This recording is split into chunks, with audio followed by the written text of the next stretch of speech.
Hi guys, welcome back to the channel. In today's video, we're going to be looking at the products you should be avoiding if you want to avoid unnecessary fortification of the synthetic folic acid. A lot of you are very unhappy what's currently happening.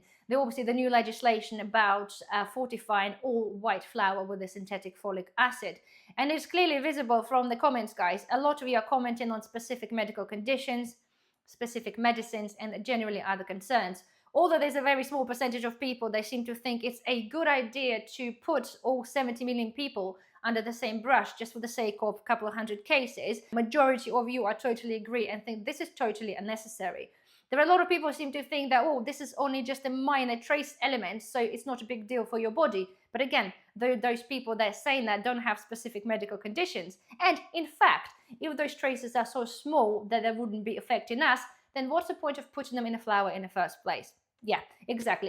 So some of you say, well, I don't actually buy bread, so it doesn't matter. Some of you say, well, I buy my bread from a local baker. It doesn't matter neither. Well, in fact, it actually does matter, because if that local baker actually buys the bread from the mill that actually produces more than 500 tons a year, then that flour and thus your bread loaf will be fortified. And at the same time, just because you don't eat bread doesn't mean you don't consume flour in any other shape or form. So I printed out the list of products that will be affected by the fortification, just to let you know this is what's currently happening, because a lot of you just assume it's going to be either just a white flour from the supermarket or a basic cloves from the supermarket, but it's not.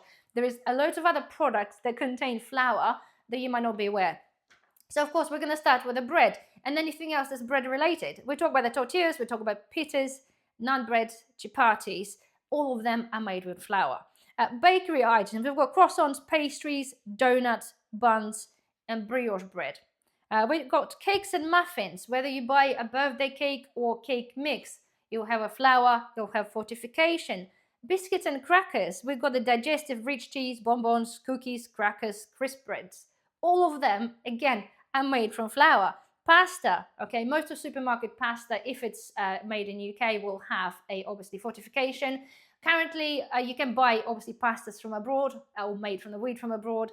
In EU, currently the legislation is open, so it's up to the manufacturer or up to the specific area to decide whether they want to do this or not. It's not mandatory, so the best thing for that is to look out for the labels. Breadcrumbs and coatings. Again, we're talking about coatings in chicken nuggets, fish fingers, burgers, ready meals. Talking about cereals, all the kids' cereals or a lot of cereals that use wheat will be fortified. We talk about soups and sauces. Believe this or not, there's a lot of white flour used to thicken the soups, even in the tin and the fresh soups. Pizza bases, pastries, be it a pie pastry, ready rolled ones, puff pastry, short crust, all of that made with flour. So you can see, right, this list of the items, and this is just a selection. The list of items is horrendous, okay? And I understand in a lot of cases, if you do buy your own flour, if you can get one that's unfortified, you can make, obviously you can make your own biscuits, cookies, you can pretty much make a lot of the things there.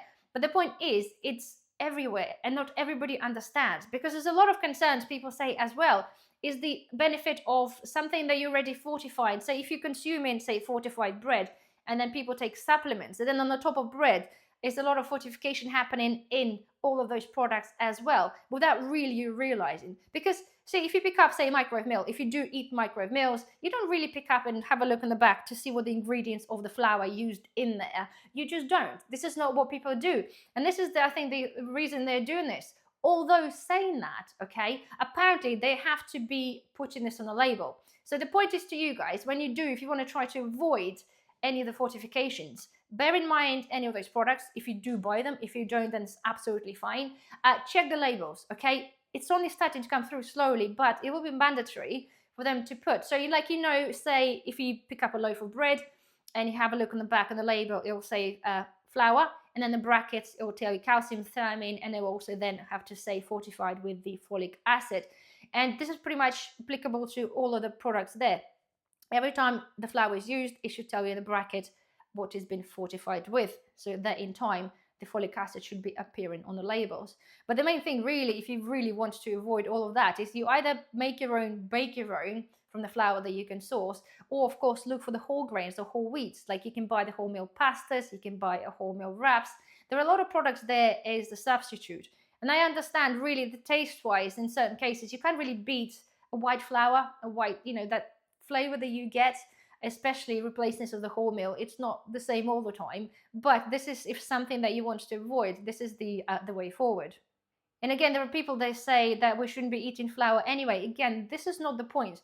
The point of the video is, guys, to make people aware. Because if somebody chooses not to eat bread or anything to do with cereals and flour, this is fine. This is up to you. This is your choice. But the point is, I want to raise awareness for people to understand what are they doing. I want people to know. There's the whole idea of doing the food exposing videos, that people understand. People start thinking a bit more about what's actually in your food. And we can see that on a regular basis, they're making changes. They're just poisoning our food with this stuff that we really, really don't want.